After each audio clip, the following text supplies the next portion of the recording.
su naktimi šaltus ir nelaukiančius, tuščius namus. Tu tyra išvysi, kaip Poginskio graudus planetas. Tu pabūk, bent pabūk.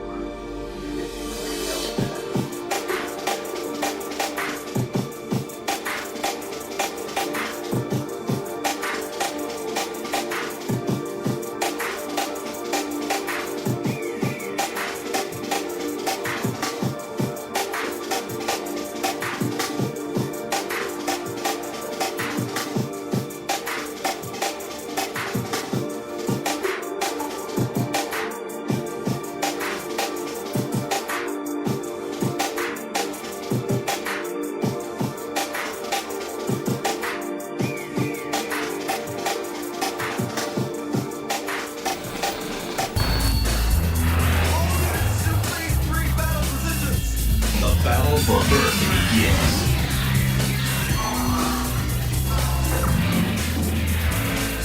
Anything else that might get in the way of our ideal must be destroyed immediately. The ultimate enemy has arrived. Then will be another mind. Their single purpose: destroy our world. I'm sure God would understand the steps we're taking. Those who oppose them, die. Let me repeat that. If this mission fails, if we are unsuccessful, we have no future. We've had enough! Isn't it about time that people realize the ones posing the most threat are none other than yourselves? This is not me. This is a result of natural. What this is born.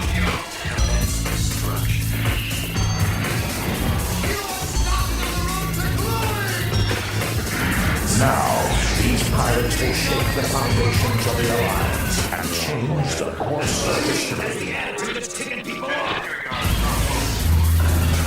If they can stay alive, Those Gundam pilots are desperate. No matter, even if it means forfeiting their lives. Mission accepted. Of course. Just like it is in the stars, there are bright ones and there are those that are dim.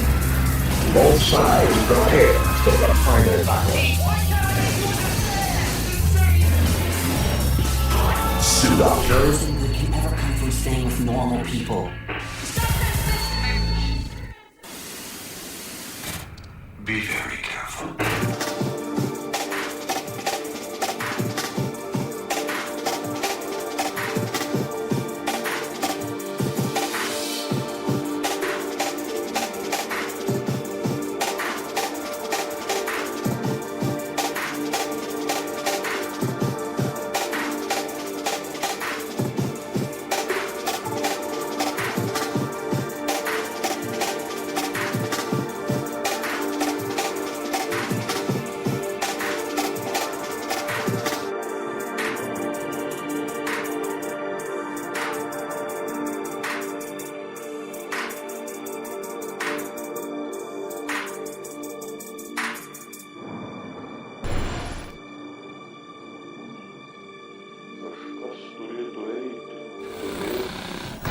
Mankind has reached the stars. There has to be some form of punishment.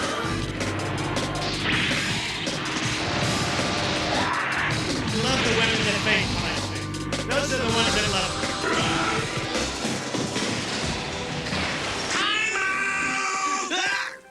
Get set! Go!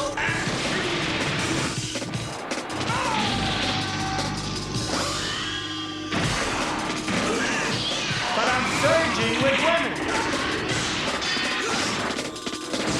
Hillary Clinton's a bigot. He would not be my first choice, that I can tell. Because you'll be in jail.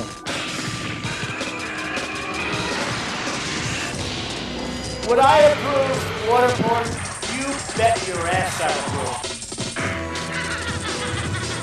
And I'd bring back a hell of a lot worse than waterboarding. Storm them up.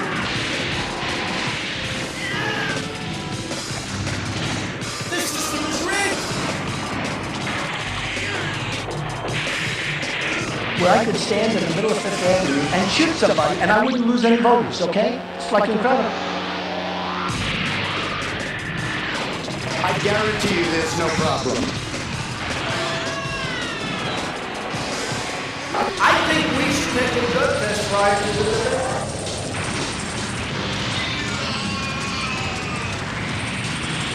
I never heard that one before.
Circuitry and metal, cold and emotionless, carry out tasks without conscience.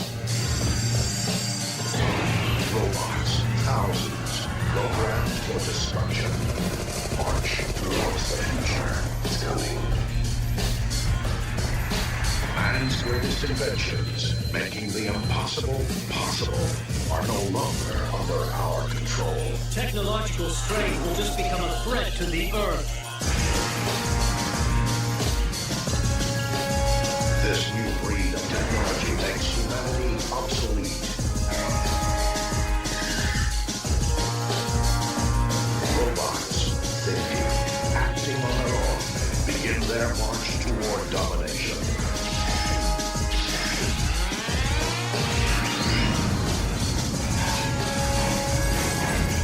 These machines, built by man, serve no one. The robots among us, watching, waiting, calculate their new world order. Their time is coming. They cannot be stopped. Attention, strange weapons are approaching. Attention, strange weapons are approaching.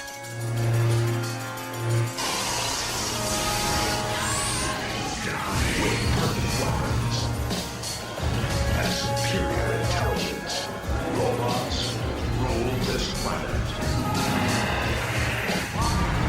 Let the fall of mankind give way to a new age.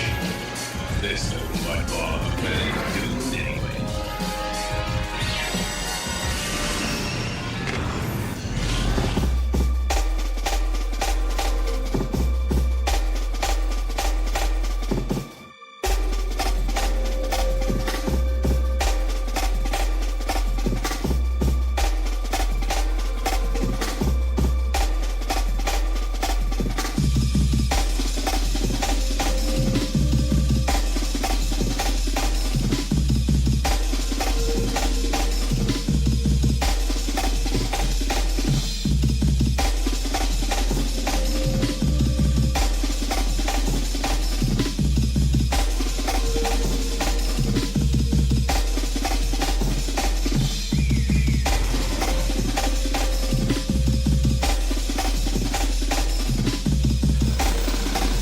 Universal Century 0079. The 1-year war rages on. Spacenoids against Earth dwellers. I'm gonna drive the Xenon forces right off the Earth. Zeke against Faye. Not bad for a Betty, but I bet you're not ready for this! As both sides prepare for the final battle. Run for it! The secret love of two enemies may be mankind's only hope for peace. Do you believe you will still fire at the enemy? They're no better than they are. Quiet, quiet, quiet!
Stand firm and face your destiny without fear, but with courage. What awaits him down the path, he will then have to choose. No one's gonna give you a map. You've gotta walk your own path. Children leave their homes in search of this quest. What is thy desire? As they search, they are always asking questions. What's out there? What's waiting for me? Why was I made? Who made me? And what did they make me for? You gonna go up into space with your old man or not? Maybe I'll never get over this. I've lived my life following my dreams, and I don't have any regrets. You gonna just keep running away? Just keep running away? I'm not running. 8, 7, 6, 5, 4, 3, 2, 1, 0.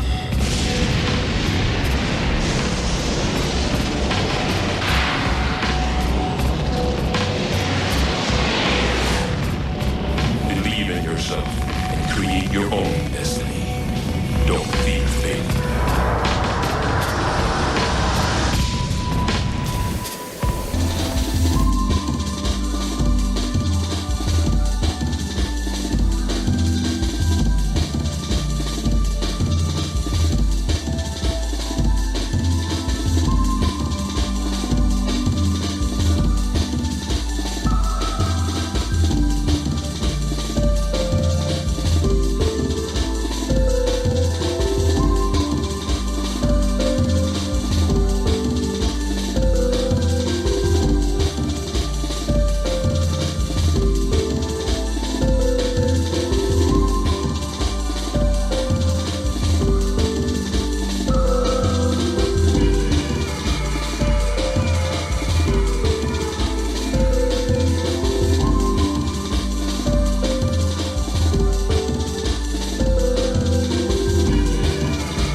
Hey, welcome. Super chat right now. Welcome. You're watching another episode of Controlled Substance. My name is Orphan, and we have a juicy one for you tonight. We got a little juicy one for you tonight. So, right before I went live, Tucker, or about an hour before I went live, Tucker came on, dropped episode 2. I thought this was going to be a weekly show, but maybe it's more often than that, right? He dropped an episode. I watched it once. I'm like, okay, cool. Based. Pretty cool. I'm like, let's cover this. I watched it again. I was like, hey, wait a second. Watched it again. And without proper context and without knowing some history of Tucker, his family, his political beliefs, his leaked text message, there's a lot of context that goes into this. I can see how this would slip by you. So there's some things I want to talk about specifically when it comes to this episode, but primarily we're just going to be taking a look at it. We're going to be walking through, watching the episode together, and pausing to pontificate.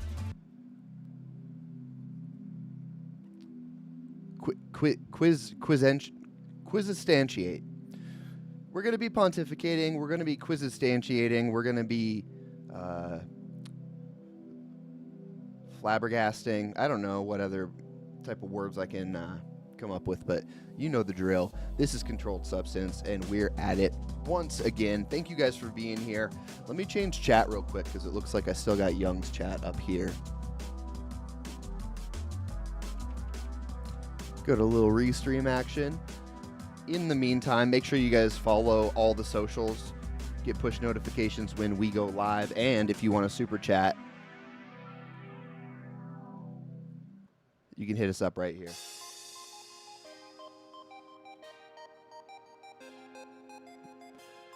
Okay.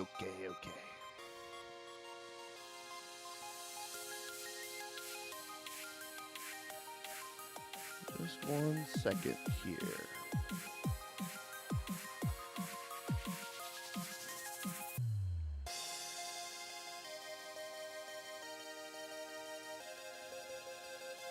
Okay, now we come over here. Go to chat, we refresh this cache.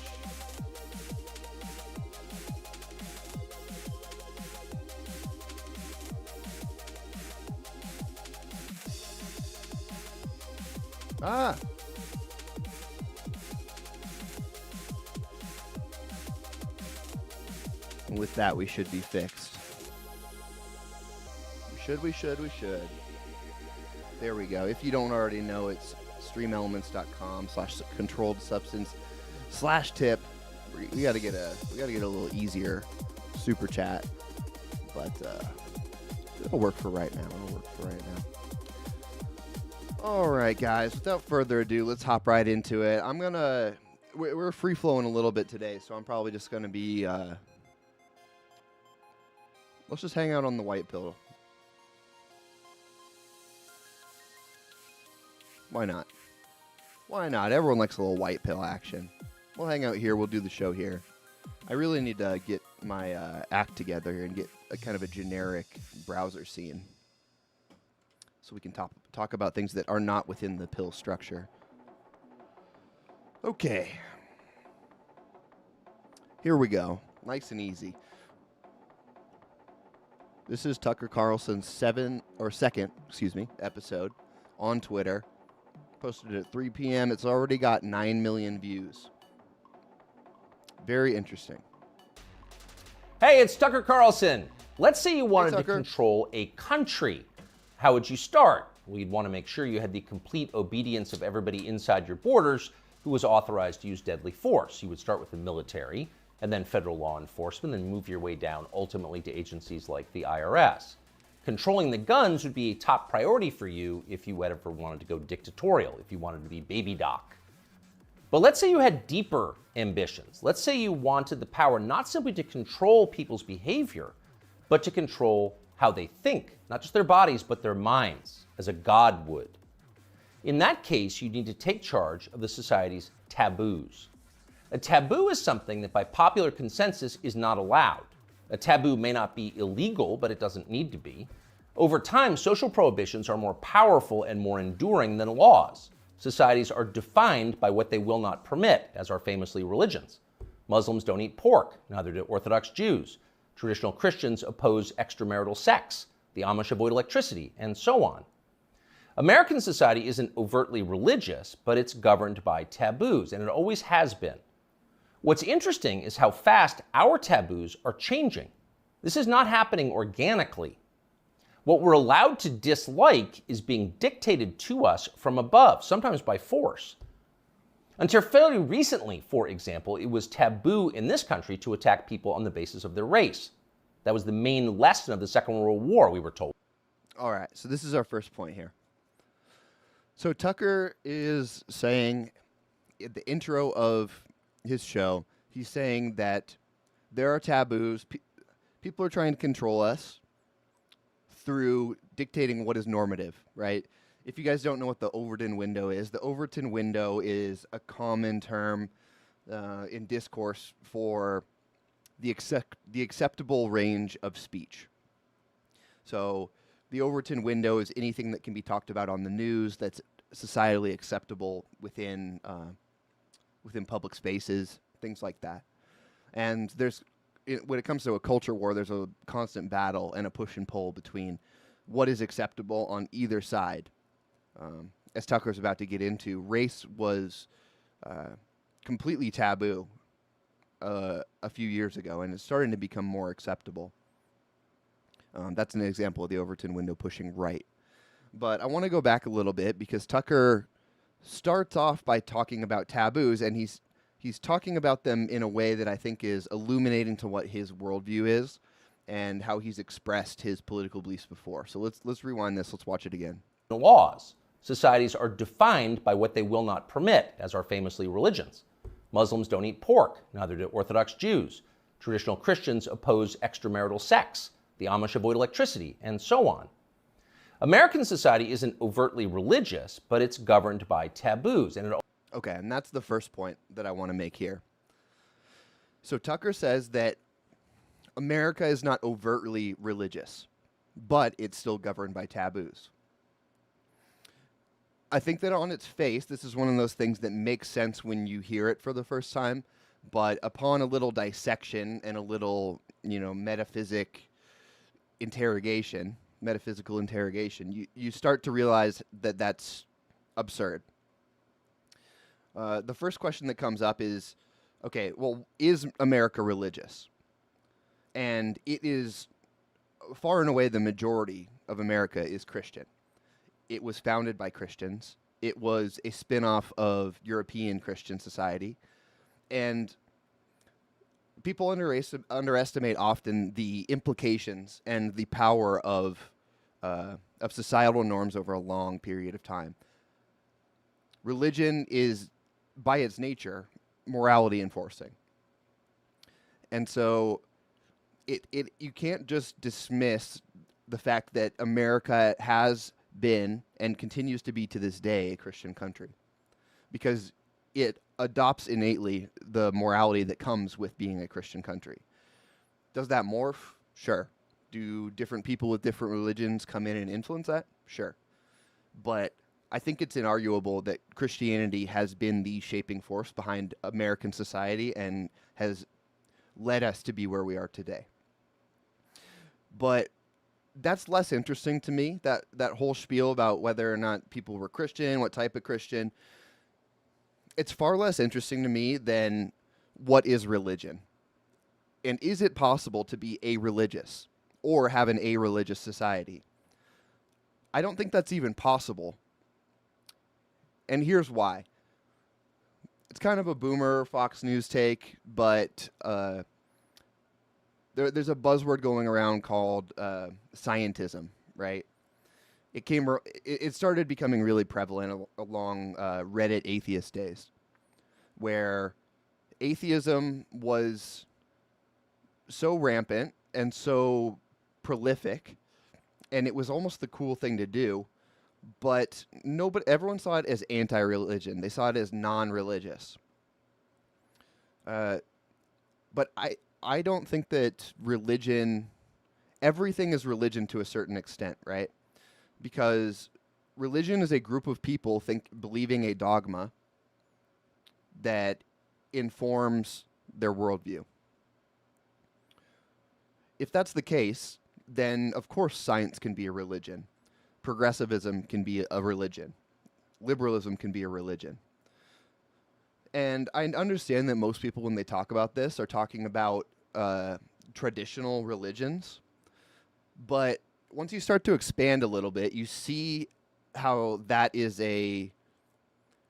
classifying things in that way is not, it's not serviceable to especially the point that Tucker's making here.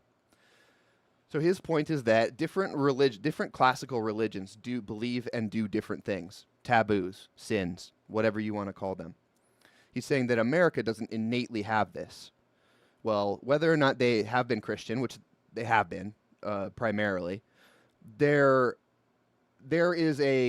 are taboos that can be changed, and he'll start to go on this tangent. But him diagnosing America as being a-religious is fundamental to how he views the world.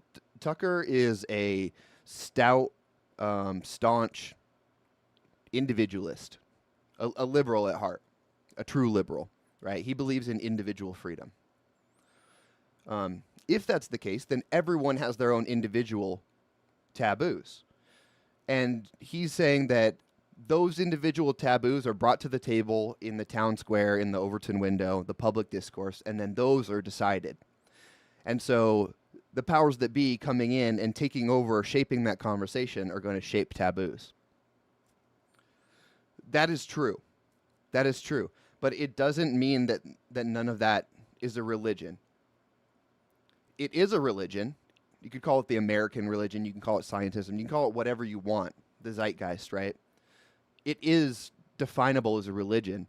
And that distinction becomes really important as we kind of dive a little bit further into this video. Yeah. I'll leave it there right now. Like I said, it'll illuminate later, but that's the first point I wanted to make, is that there is no a religion. You cannot be. Atheism is a religion. You know, a religion's just a system of beliefs. And so what's happening, and this is why I would argue that traditional religions are more powerful, because I don't think you can get away from religion as a human structure. I think humans are always going to be religious. The only difference is whether or not they are identifiable as a religion to the masses. So what I think we have going on in America is we have a religion, an American religion, that people don't see as an American religion. And so they don't completely understand when things are getting shifted. Right? It's the same way our government works. It's the same way our society has completely been obfuscated from reality by giving all these different names, all these different titles. But when you break it down to its basics, it's the same as it's always been. So let's dive in a little bit more, see if this clears up. Always has been. What's interesting is how fast our taboos are changing. This is not happening organically. What we're allowed to dislike is being dictated to us from above, sometimes by force. Until fairly recently, for example, it was taboo in this country to attack people on the basis of their race. That was the main lesson of the Second World War, we were told again and again. The one thing we learned from the Nazis is that it's dangerous to reduce human beings to their genetic code. There is no master race. That made sense, but apparently we no longer believe it. Punishing people based on their skin color is not only permitted in modern America, it is mandatory throughout business and government and higher education, as long as the victims are white. At one time, that would have been unimaginable. So with the current behavior of our politicians. As recently as the 1992 presidential campaign, adultery was considered disqualifying for anyone seeking higher office. Bill Clinton was very nearly derailed in the New Hampshire primary by his affair with Jennifer Flowers. Clinton went to elaborate lengths to lie about the relationship because he had no choice. But he was the last presidential candidate who had to meet this standard. By 2008, it was obvious to anybody who was paying attention that Barack Obama had a strange and highly creepy personal life. Yet nobody ever asked him about it. By that point, a leader's behavior within his own marriage, the core relationship of his life, had been declared. And Michelle Obama's a tranny. So there's also that. Think about it, man. Irrelevant. It was Barack Obama's business, not yours. We've all seen it. One by one, with increasing speed, our old taboos have been struck down. Those that remain have lost their moral force. Stealing, flaunting your wealth, striking women, smoking marijuana on the street, shameless public hypocrisy, taking other people's money for not working. All of these things used to be considered unacceptable in America, not anymore. So it probably shouldn't surprise us that the greatest taboo of all is teetering on the edge of acceptability: child molestation. A generation ago, talking to someone else's children about sex was widely considered grounds for a thrashing. Touching them sexually was effectively a death penalty offense. When Jeffrey Dahmer was bludgeoned to death in the bathroom of a Wisconsin prison in 1994, the Milwaukee District Attorney had to caution the public not to turn Dahmer's killer into a folk hero. Jeffrey Dahmer had molested and murdered children. People felt justified in celebrating his death. 25 years later, that standard had changed dramatically in the state of Wisconsin, as in the rest of the country. In the summer of 2020... Before he gets into this, he's right about these parts, for sure. The morality of our country is changing, and it's changing in a way that is undeniable to most people. That's why most people, they see things as wrong, but they can't necessarily point to why they are wrong. It's just arguing about where the line in the sand is. It also gets back to what we were talking about yesterday with the child porn on Instagram. Tucker gets into it a little bit, but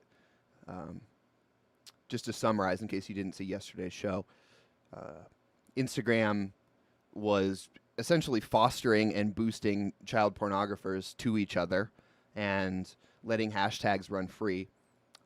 In 1 month, there was 50 or 500,000 posts of child porn, millions upon a longer time scale, and they removed it when they got called out by the Washington Post or the Wall Street Journal. I get those mixed up. Wall Street Journal, I think. They got called out and then they removed it. But the point yesterday was like they have all the time and money in the world to persecute political dissidents, but they seem to not care about child porn, right? So anyway, I agree with Tucker on most of his points here. BLM riots in Kenosha. 17-year-old Kyle Rittenhouse defended his life from a convicted child molester called Joseph Rosenbaum. Rosenbaum was trying to kill Rittenhouse, so Rittenhouse shot him in self-defense. But it was Joseph Rosenbaum whom the media cast as the victim of the story. Kyle Rittenhouse, meanwhile, an underage boy fending off violence from a child molester, was denounced as the villain. Ultimately, he was indicted for murder. And an important distinction here, too, this isn't a big point, but race is a protected class just as much as sexual deviance. So it's true that the media did ignore that he was a child molester and instead chose to vilify Rittenhouse. But more importantly, the larger narrative there was someone fighting for the rights of black people versus someone who quote unquote hated black people and was there to stop the riots from happening, right? So the dialectic that they were talking about was different, even though he was a pedophile. It shows that he was a terrible person. So it's both. That's important not to mix those two up either. One of the things that this tells us is the people who run our country no longer see child molesters as the worst among us. It's never been more obvious than it was yesterday when the Wall Street Journal ran a long expose about kiddie porn on Instagram. Instagram, the journal found, quote, helps connect and promote a vast network of accounts openly devoted to the commission and purchase of underage sex content. Instagram connects pedophiles and connects them to content sellers of child pornography. In one instance, the paper discovered that Instagram was recommending the phrase incest toddlers to users who'd expressed interest in similar material. And that's crazy. I didn't read that in the article. Dude, okay, so you're going to go on Instagram, you're going to do some old child porn. I can't believe that incest toddlers is actually one of the hashtags that was being thrown around there. Like how easy. The other one was like pedo teens or something, or like pedo whore was the other one. How it's not like they were hiding it, right? And Instagram's like, oh, fuck, man, you got us. They're out there with pedo toddler. What? Let me make sure I got this right. Instagram connects pedophiles and connects them to content sellers of child incest pornography. Toddler. That's my bad. In one instance, the paper discovered that Instagram was recommending the phrase incest toddlers to users. Dude, incest toddler. How do you not catch that, Instagram, you fucking fucks? Pardon my language, but I don't think there's anything that makes me more mad. I'm laughing because it's so fucking ridiculous that would even be close to allowed when you can't even search historical events. You can't even talk about anything right-wing because it's seen as terroristic. We did an entire show on this yesterday, so check it out if you haven't. But, I mean, holy shit. The priorities here are so messed up. Who'd expressed interest in similar material. By the way, no one at Instagram denied that any of this had happened, nor did Mark Zuckerberg, who controls the company. The Journal story was accurate. It was all pretty shocking, but not as shocking as what happened next, which was effectively nothing at all. The largest circulation newspaper in the United States revealed that one of the world's most influential companies was promoting pedophilia, and nobody in power did anything about it. True. The Justice Department did not announce an investigation. Congress did not schedule hearings. Yep. The guy who runs Instagram, Adam Mosseri, still has his job. In fact, Mosseri's last tweet, which is pinned, is a video of himself bragging about how effective Instagram's algorithm is. Keep in mind as you watch this, it's real. People often talk about the algorithm, but there is no one algorithm for Instagram. There are many algorithms and ranking processes we use to try to personalize the experience to make it as interesting as we can for each and every person who uses Instagram. We believe in this idea of personalization. What you're interested in and what I'm interested in is different, and so therefore your Instagram and my Instagram should be different. Yeah. What you're interested in and what I'm interested in is different, Mosseri explains patiently. So your Instagram feed will be different from mine. Yeah. You're interested in children, that's why you're getting all the incest toddler posts. It's a highly personalized experience. Yes. But here's where Tucker starts to... The way that Tucker views the world and views America, and how is what Tucker believes, how is individualism, what gives him, what allows him, or what does he point to say that child porn is wrong? And that someone shouldn't be able to enjoy child porn. You know what I mean? Because he's simultaneously saying that the people need power. There are elites above us that are controlling what we think. They're destroying our taboos. And that needs to stop. They need to stop doing that. Simultaneously, one of his taboos is child porn. And I think that's a logical extreme because most people are, obviously I'm being hyperbolic here. Most people believe that child porn is evil. Obviously not everyone. Unfortunately, not enough people. But if you live in an individualist society, what's the difference? Did anyone take a vote? I mean, traditionally in America, you elect people and then they go and make the laws. But our government's fucking corrupt, obviously, and our social media is corrupt. So what are you pointing to at this point? You're just pointing to the fact that it has been that way. And this fundamentally gets to my point that I make on the show almost every episode is the right only conserves things based on how recently they were acceptable by society. There is nothing else that binds the right together on anything. There is no morality outside the system to point to. So I understand that Tucker is saying that child porn is wrong, but how can you hold absolute individualism and the freedom to do what you want as long as it doesn't affect others in a country? How can you hold that simultaneously with these pedophiles are just doing what they want? The Instagram algorithm is serving them up their interests. It's no different than baking cakes. I love baking cakes. I'm gonna get some cakes on Instagram, right? If we were all getting together and voting on these things, like maybe, but then where is that morality coming from? Where does the people's morality, where does an individual's morality come from in order to make those decisions and vote for those things? If religion isn't a majority or a huge part of that, I would argue you're not looking at things correctly. It's obviously morality is baked into us to a certain extent, but obviously morality is far, far more societal than it is innate. And this is where religions come in. This is where being able to correctly define religions and point to things outside of a system, separation of church and state, right? You can't point to the ills of the state by justifying, it's a circular argument, you point out the ills of the state and say that they should be how the state was. There's no power there.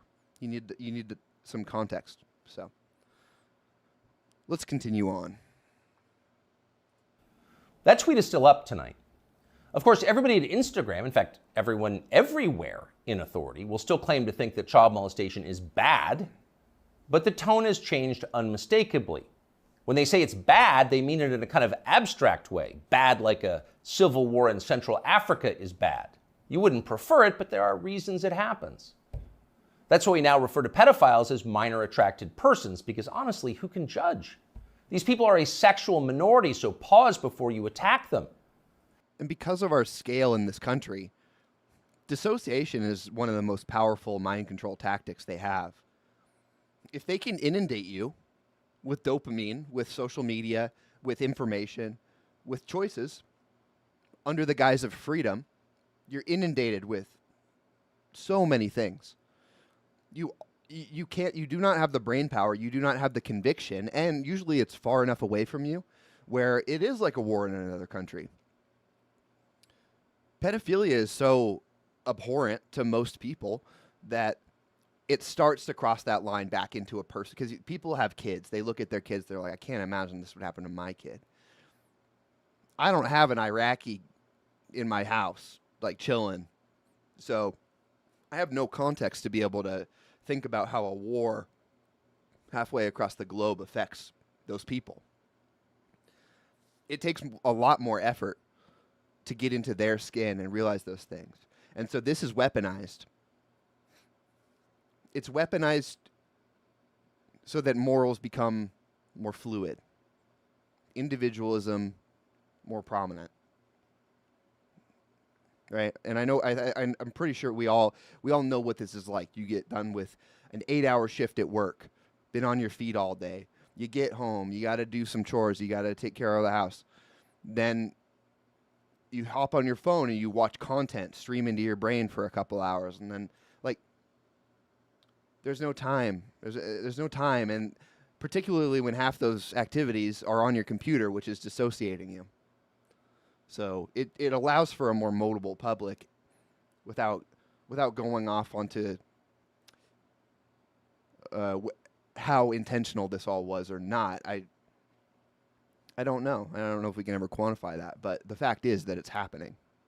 And in any case, it's not like pedophiles are barging into the Capitol building to sit in Nancy Pelosi's chair or asking uncomfortable questions about the last election. For miscreants like that, no punishment is too harsh. So far this month, the FBI's Washington field office has issued 11 press releases. 10 out of 11 have been about January 6th. Keep in mind that January 6th happened more than 2.5 years ago. Now you know why the feds were ignoring kid touchers on Instagram. Yep. They're too busy to respond. They've got much more important things to do, like finding white supremacists. White supremacists are America's new child molesters. We've got zero tolerance for white supremacists because no one threatens the life of this country more than they do. Here's Joe Biden once again making that very clear last month. To stand up against the poison of white supremacy, as I did my inaugural address, to single out as the... he almost lost it. I'm proud of Joe. He pulled that one back. He was starting to ramble, and he very clear. He brought that one back. To stand up against the poison of white supremacy, as I did my inaugural address, to single out as the most dangerous terrorist. Dude, Joe Biden, I feel like Joe Biden's my grandpa. I want him to win. I don't know what it is about it, but I want him I don't want him to do crime and be evil and stuff, right? But just from a character point of view, look at him. He's dressed up in a robe. He's trying to get through a speech. He's such an underdog. was just thinking about ice cream. Like there is a character to be made from Joe Biden that is so hilarious and endearing. I kind of love it. I'm with you, Joe. I'm rooting for Joe.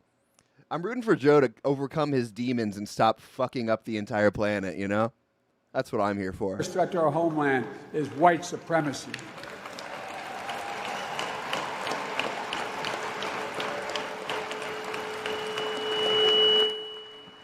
And I'm not saying this because I'm at a black HBCU. But also, he kind of is. I say it wherever I go.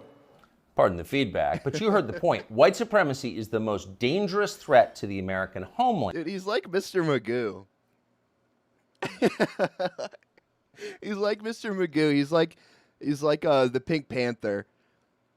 Those are both like outdated references, but he's the blind guy fumbling around and just ends up saving the day somehow. Joe Biden fumbles into office and then just ends up not cucking to Israel, not showing up at the Wailing Wall. It's like, yeah, he causes a lot of trouble, but also he ends up saving the day at the end. And that's what really matters. Dude, I wouldn't be surprised at the end of Biden's presidency if he ends up turning it into just like a fascist dictatorship on accident. Or like turns it into a monarchy and it's fucking awesome. Or you know what I mean? Like at the end of Joe Biden's presidency, he walks onto a crane and and there's one of those floating boards on a construction site. He walks on it and then like meanwhile Ukraine's blowing up underneath him. And then he makes it to the other platform, and all of a sudden, he like a crown falls on his head from out of a plane somewhere, and he just becomes a monarch and saves America. I can see it happening. I can envision it now. I want that to happen so bad. That would be so epic. Joe Biden just told us that. It's more dangerous than the threat of nuclear war with Russia. It's more dangerous than the threat of the Mexican drug cartels, who've already killed hundreds of thousands of Americans and are now in control of swaths of our southwestern states. White supremacy is that bad, Joe Biden says. In fact, it's worse. But what is it? That's the question. Can anyone in authority actually define white supremacy? What is it? Is white supremacy liking white people too much? If so, that's going to put those of us with white children in a pretty tough spot. Or is white supremacy something much more obviously bad, like trying to expel all non-whites from America and creating some kind of ethno-state? If that's Joe Biden's definition, what exactly is the scope of this threat? How many people are currently working on this American white ethno-state project? And what are the chances they're going to pull it off? Our guess is not very many and precisely zero. But we can't say for sure because no one has showed us the numbers. Yes. These are not rhetorical questions.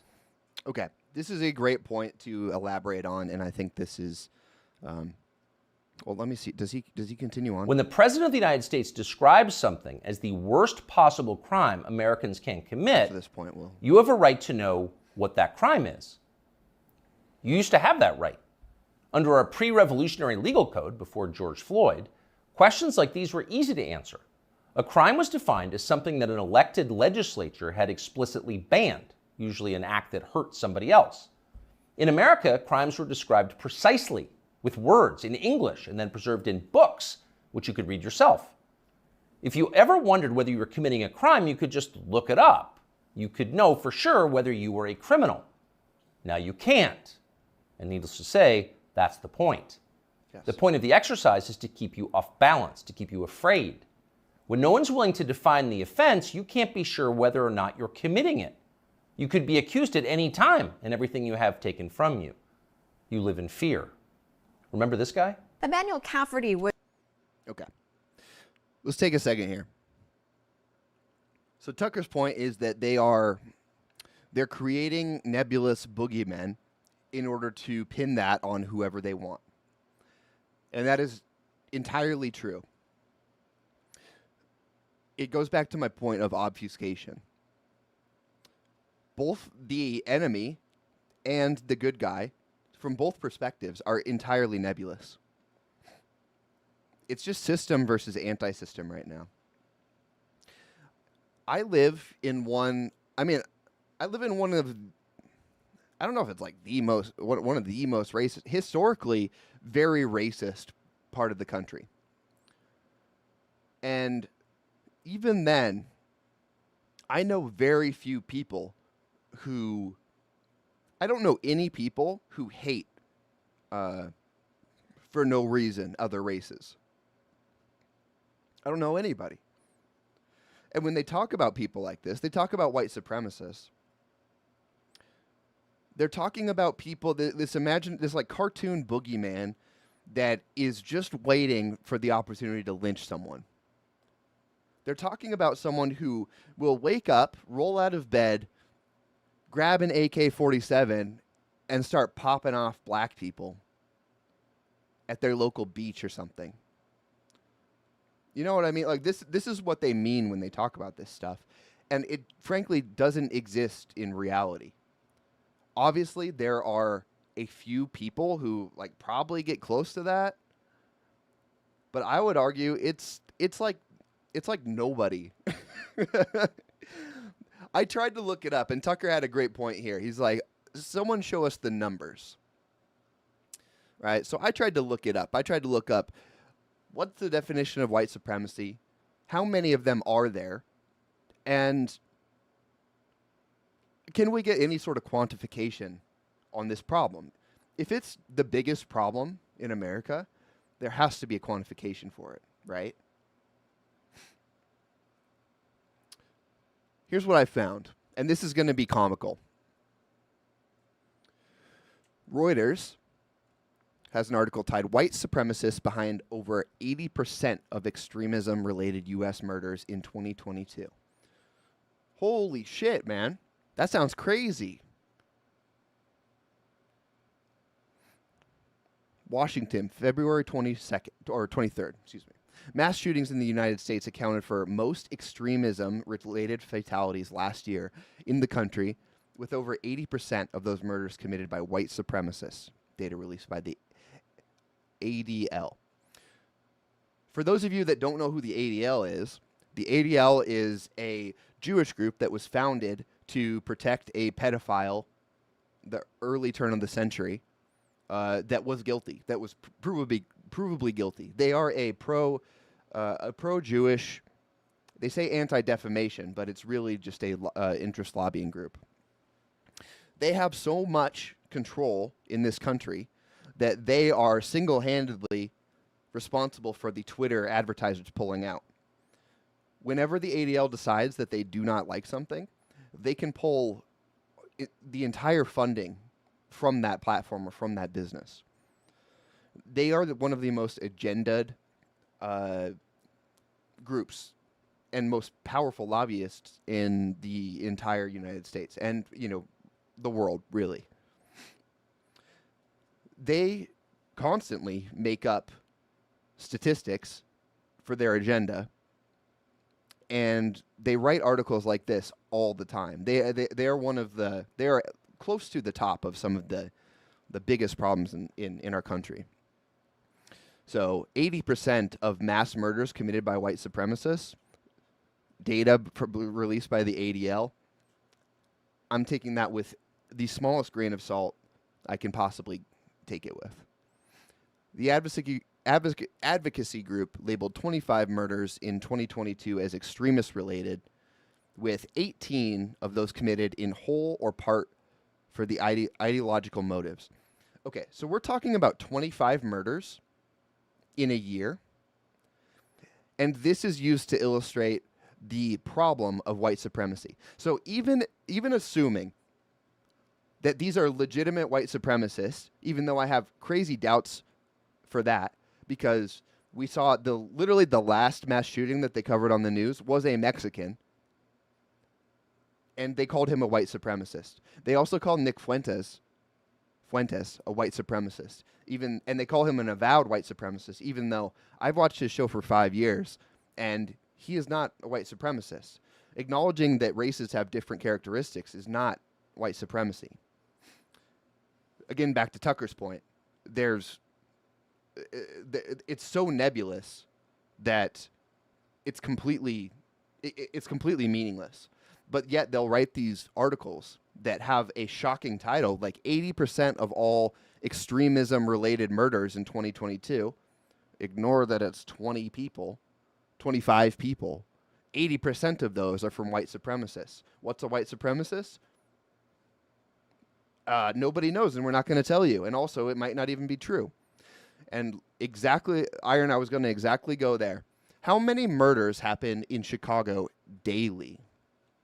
Let's look this up together. I didn't have time to pull this up before.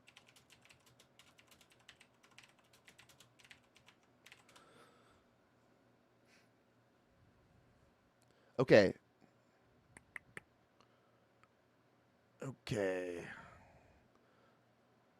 Chicago. Okay, so we're talking about 2022, right? This is the same year. 2022, 688. So in the time frame that they're talking about, 25, white supremacists being the biggest problem to our society, in Chicago alone, there was almost 700 murders in that same time frame. 55 homicides in the last month alone, December 2022. You see what I mean? And you see how it starts to unravel once you start to look into it a little bit. It's absurd how many murders, how much violence is happening in inner cities. And it's the exact same thing with the pedophile problem, right? They ignore pedophilia, the real problem, and they demonize right-wing dissidents. Here, they blame white supremacists for all of the heinous atrocities in the United States, yet in one city, there's, what's 25? How many times is 25 going to 700? Like, what is the percent? What is the percent here? And that's even accepting their data. Yeah, that's even accepting that 22 of 25 were white supremacists, which is dubious at best. Right? So this is the type of shit that we're dealing with. This is the type of thing that, like Tucker is talking to, they will just make something up and they will fit you in it. You don't even need to commit a crime. You don't even need to commit a crime. They will just get creative and they'll just put you away. So at the end of the day, if this is all the case, then what is the common thread? What is the explanation? And I want you guys to think about this and keep that in mind, because this is the grand point about this whole Tucker thing. He's talking about these shadow people, blaming nebulous crimes on white supremacists or whatever you want, letting pedophilia go on, letting all these things happen. It's not a mystery group doing that.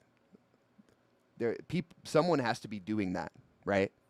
And so keep that in mind. Like, what is the goal here? Why is someone doing this? For what purpose? And that's when you start to get down to the meat and potatoes, where it really gets interesting and where people like Tucker just will not go, because fundamentally they're controlled opposition. But let's continue. Was driving near a Black Lives Matter protest in Poway in his SDG&E truck when he says he noticed somebody following him and trying to get his attention. Later, that person posted a picture of him making what some believed is a white supremacy symbol on Twitter. Cafferty says he had no idea about any white power symbols and was just cracking his knuckles outside his window when the picture... Do you guys know what he's doing here, by the way? Emmanuel Cafferty. Let's look this up.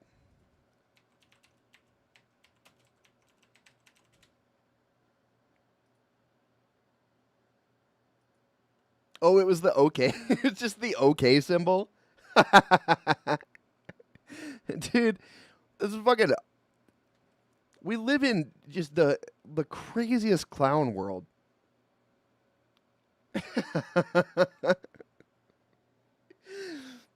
For anyone retarded enough to believe that this is actually a white supremacy symbol, it's literally just a 4chan troll that the news picked up, and then the 4chan decided to like try like just fuck around with it more because everyone was being so stupid about it. Oh man, poor Emmanuel. Dude, Mexican white supremacist is really getting out of hand, huh? That's wild. Why are all the white supremacists Mexican? Does anyone know?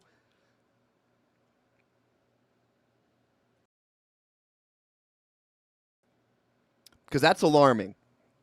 That's the new Hitler. Emmanuel the new Hitler. Fuck, man, we gotta watch out. All right. Back to it. Was taken of him. Later that day, he says he was notified by SDG&E that he would be suspended pending an investigation, and a few days later, he was fired. What that man did was so offensive, as you just saw, that local news had to blur the photograph of his hand. He was fired from his job. His life was destroyed for cracking his knuckles. He didn't know cracking his knuckles was racist, in his defense, but then nobody did until the day that poor Emmanuel Cafferty was unwise enough to crack them. When a crime has no definition, anyone can be guilty of it. It's hard to relax in a country like that. The old system was better. Government operated on the basis of laws, not amorphous moral terror. Politicians couldn't accuse you of something they couldn't define. The legal code was straightforward. Child molestation was a crime. Having unfashionable opinions was not. Outside of the public sphere, the population mostly governed itself, as it does in every society, and used taboos to do it. You knew what was allowed and what wasn't because the rules didn't change very often. The taboos were organic. They derived from collective experience and instinct, the two most reliable guides to life. They evolved for a reason. They still do. Our job at this... Back to our point previously, it is not religion in Tucker's mind. It's morals and taboos have evolved collectively, which is entirely ignoring any sort of existential reason for morality. Very often. The taboos were organic. They derived from collective experience and instinct, the two most reliable guides to life. They evolved for a reason. They still do. Our job at this point is to protect them, despite the hectoring, the nonstop hectoring from the people in charge. You know the outlines of right and wrong. You're born knowing them. So don't let them talk you out of what you can smell. Don't let them rationalize away your intuitive moral sense. Cling to your taboos like your life depends on them, because it does. Cherish and protect them like family heirlooms. That's exactly what they are. And there you have it. Excuse me. There you have it. So, here's how I want to wrap this all up in a bow and where the main point and the main reason I wanted to do this show comes from. There are two questions that this show brings up. One, what is Tucker's view on morality? Because it seems nebulous. He says it's evolved. He says you know it when you're born with it, but also he says it's entirely societal. Okay, and this is important because he's making a moral argument here, and we live in a moral world, frankly. So if you're saying that morality has nothing to do with lawmaking, you're fundamentally incorrect because it has everything to do with lawmaking. That is why we have laws, is because of morality. So we need to pin down what Tucker thinks about morality. He claims to be a Christian, but this does not sound like Christian morality.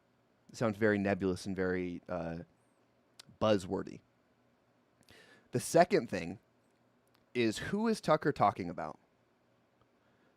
Because he's making an argument here that a mystery group somewhere above us has bastardized our country, is demonic and sending us into immorality, and that things used to be better. So who is doing that? There has to be someone doing that, right? And this is what I pointed out in last episode I talked about Tucker as well. His first show did the same thing. He evokes these problems that everyone agrees are problems. He says, we need to know the real truth about 9/11. We need to know the real truth about January 6th. We need to know the real truth about JFK. You name it. Anything that's been theorized and lightly proven, we need to know the truth about it. Where does the truth come from? Once you actually get serious, and once you actually look into these things and start to do some proper reporting, which I would argue Tucker has had the opportunity to do over his 20-year career, once you actually do these things, you end up with a pretty good answer. I know this because I've looked into these things. You get far enough down the road and you realize, oh, it's important to know why things are happening. I agree that with Tucker that all these things are happening. He's spot on with everything that's going on. There are nebulous laws. There are people trying to change how America works for their benefit. All of these things are true. The why is the real problem, though, and the why is what he will never go into. He never has any interest in finding these things out because the same group of people that is controlling things and bastardizing our society, those same people pay everyone. They have the money. In order to actually genuinely go down that rabbit hole, in order to actually care and to expose and to try and get wake other people up to what that is, that fundamentally means taking yourself outside of the system. All of a sudden, you don't get paid $10 million from Fox every year. All of a sudden, you don't get paid anything. Actually, you probably can't even have a bank account.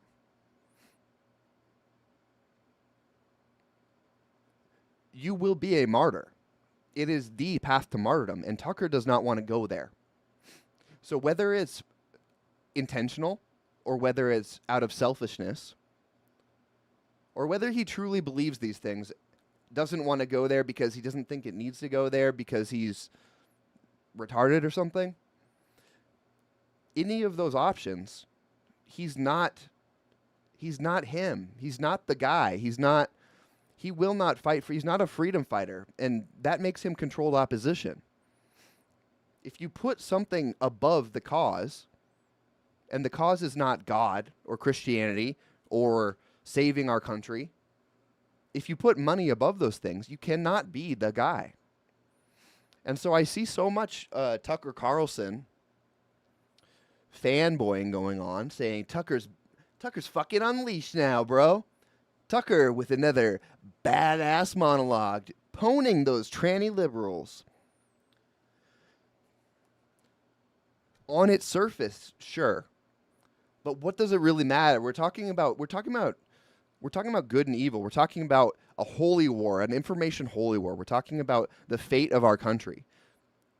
This is not the guy that we need to look up to for that, because he fundamentally will not go to the extremes.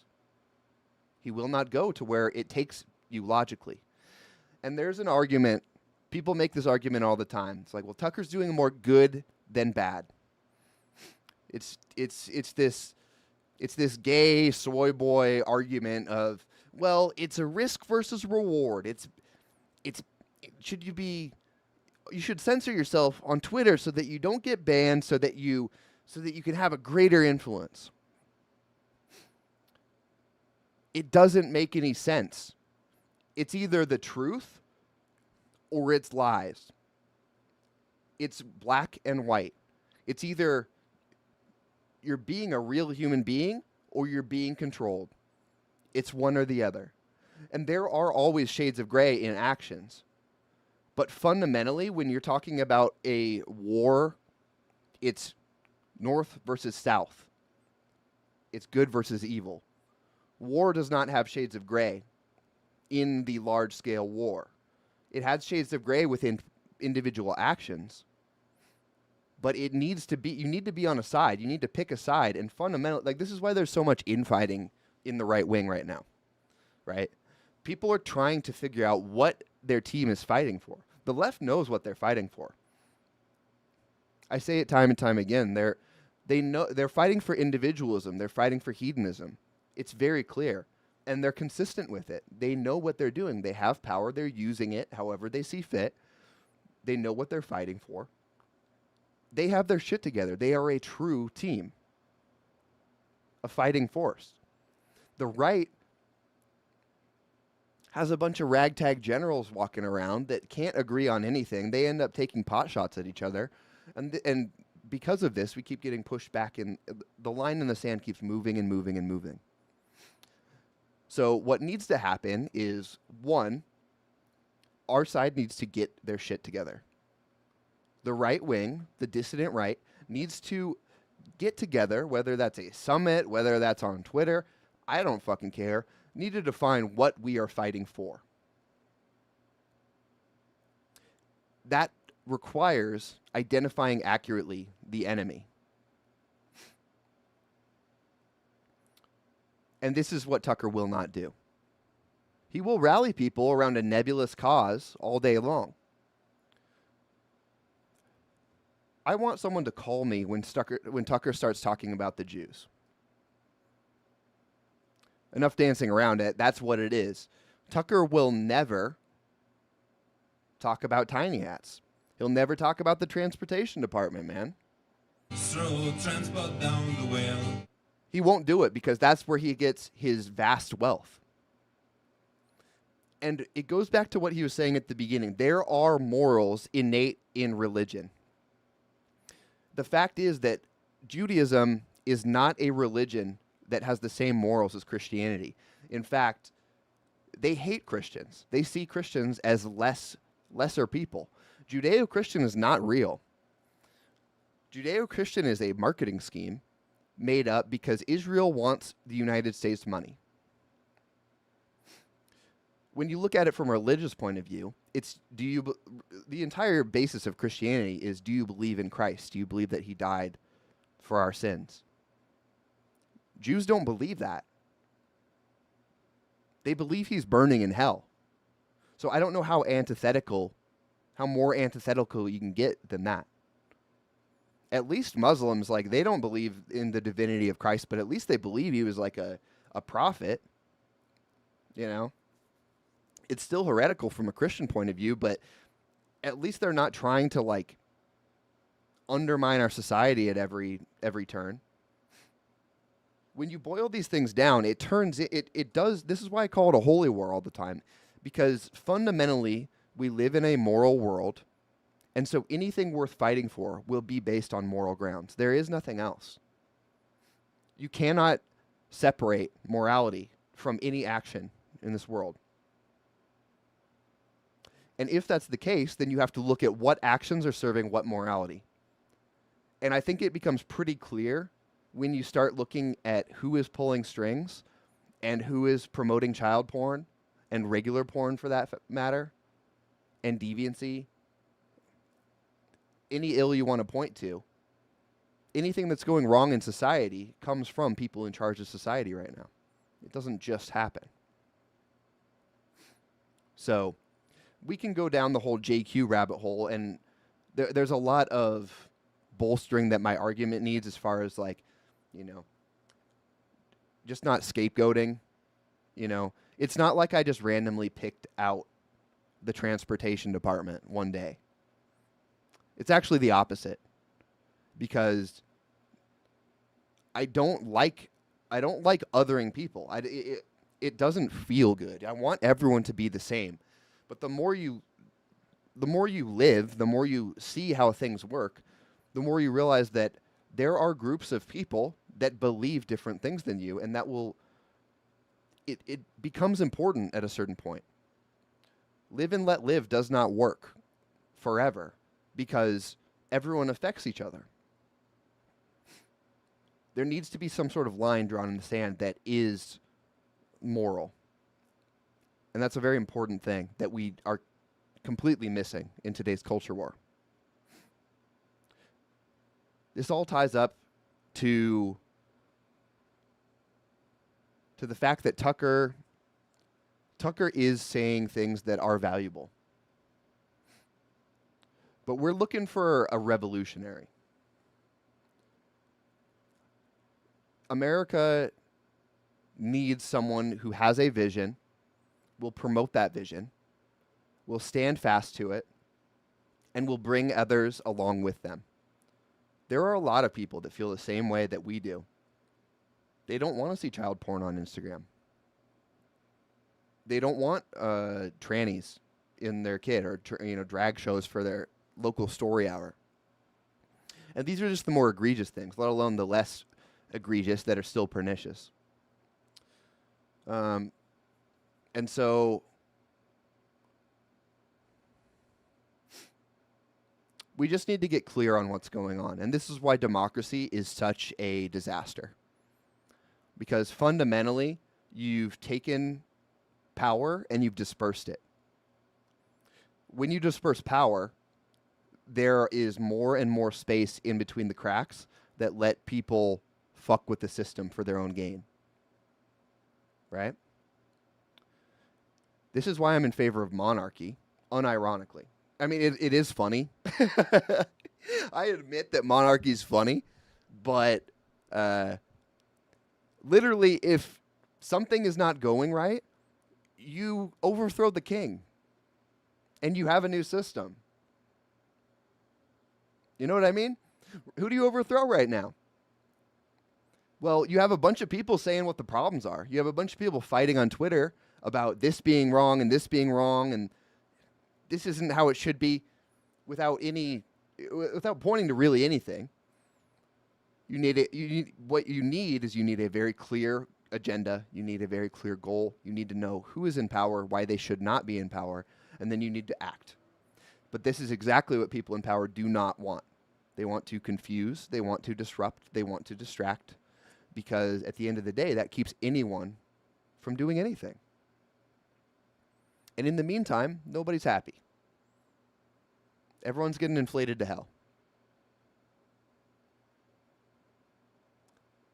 So we got to figure it out. And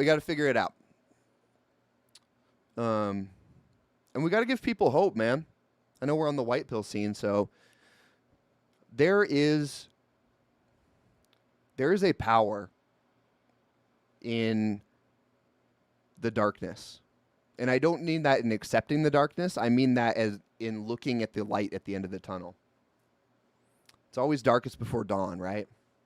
All these things. And don't get me wrong, things can get a lot darker. But when you accept where you're at and you make the best decisions you can from that acceptance, that is the most powerful position you can be in. And there's no half-stepping around it.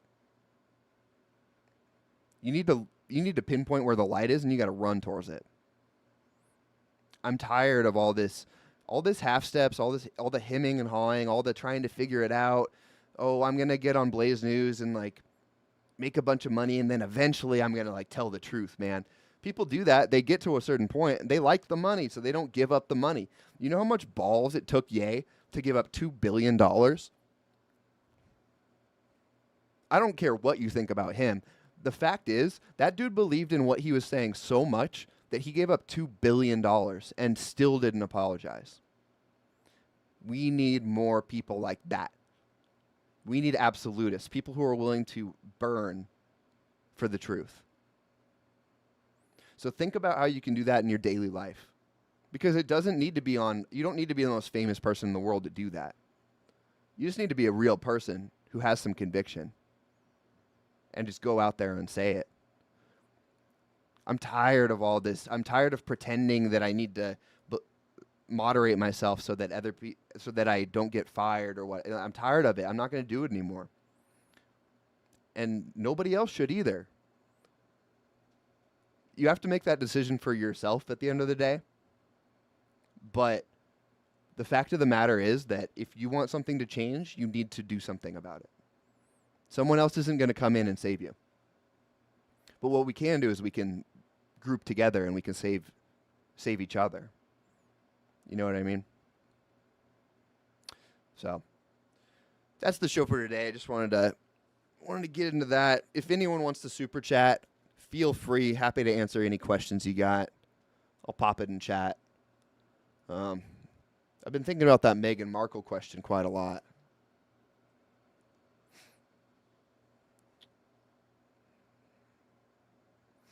Been thinking about the Meghan Markle question. How much money would you actually take to kiss Meghan Markle? It's a tough one. It's inarguable that she's the worst person. I hear she's living in Argentina now. Okay, Iron says, what happens when you go hard and get silenced? Would you agree that a whisper is better than no sound at all? No. Nope. Nobody hears a whisper the same way nobody hears silence.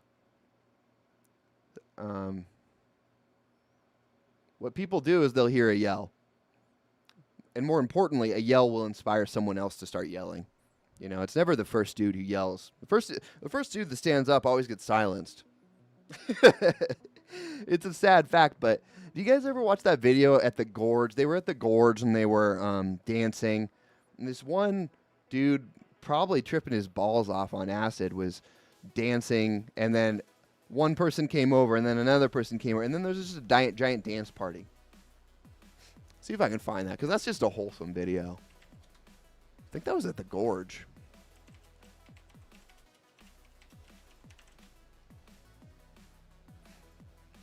Here we go. Check this out.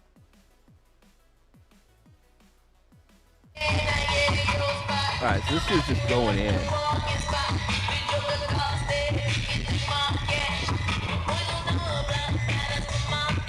This is Ye and Nick Fuentes right now. And then that's me.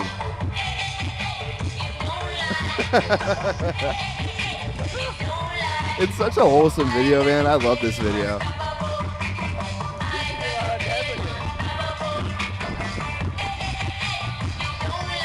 And it takes a while, right? It's just two guys for a while. Everyone's just watching it.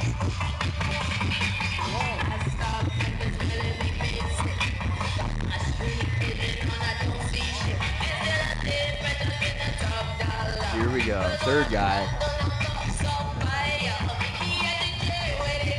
That's Iron Alien. That's Young Content.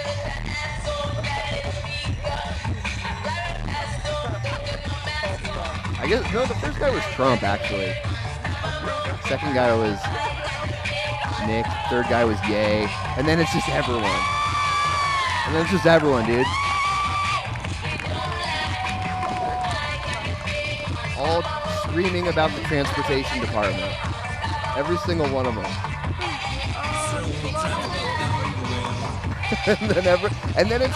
and then you feel bad if you're not in it. This is America. This should have been Donald Glover's "This Is America" video. Instead of all this dark, black-pilled shit. I'm tired of it, man. I'm so tired of people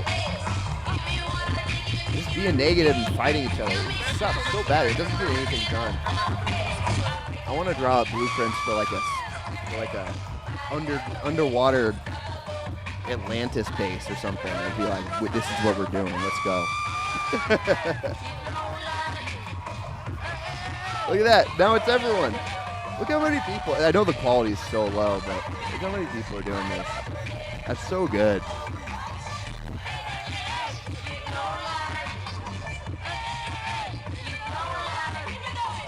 Yeah.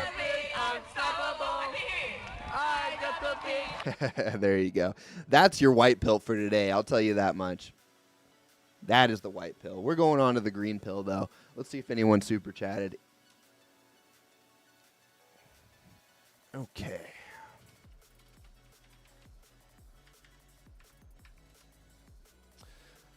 How's your day, Iron? You having a good one, man? I'm glad that Young got his stream sorted out earlier.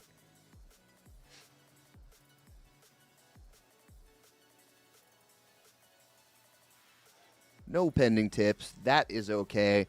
banger of a stream today, if I do say so myself. I think we made some pretty salient points here. And I'm looking forward to be proven wrong by Tucker. I want him to come out, and he's been at the top. He knows the game. He knows what's going on. So it's not like he's ignorant on who is doing these things. He worked at Fox News, for Pete's sake, you know? Yeah, man, I'm doing great. Doing great. I don't know, dude, I'm not political. Like, I'm not even political. I enjoy this stuff, and I just, like, kind of see what's going on, but, dude, I'd rather be just making art and designing and shit. I enjoy talking and, like, thinking through these things, but I don't know. I think about debating some of these guys. I'd give it a go, but I would probably look like a fool. I never, you know what? I'm actually just fucking awesome. I wouldn't look like a fool. I would debate Tucker anytime. But the fact is, I would rather be making visuals and hanging out and streaming. Like, I'm far and away more of a culture guy. But you know what? If the opportunity ever arises, I'm here for it. Let's go. All right, guys. Thank you again for tuning in. Another episode of Controlled Substance in the books. This was episode 10. I can't believe we've done 10 already. Sheesh kebabs.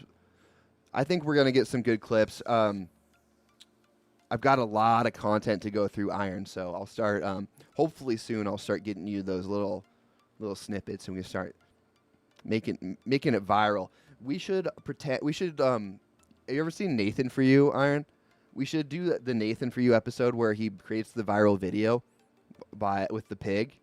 We should just do that for our channel. Like, have it be a slime creature saving a koala or something. That would be pretty funny. I know the viral landscape is not the same as it once was, but man can dream. All right, guys. Have a great night. I'm going to go eat, hang out. Appreciate you. I'll see you tomorrow for Friday. See you tomorrow. Friday's show, 5 p.m. PST, 8 p.m. EST. You know what it is. Later. Remember, all I'm offering is the truth. Nothing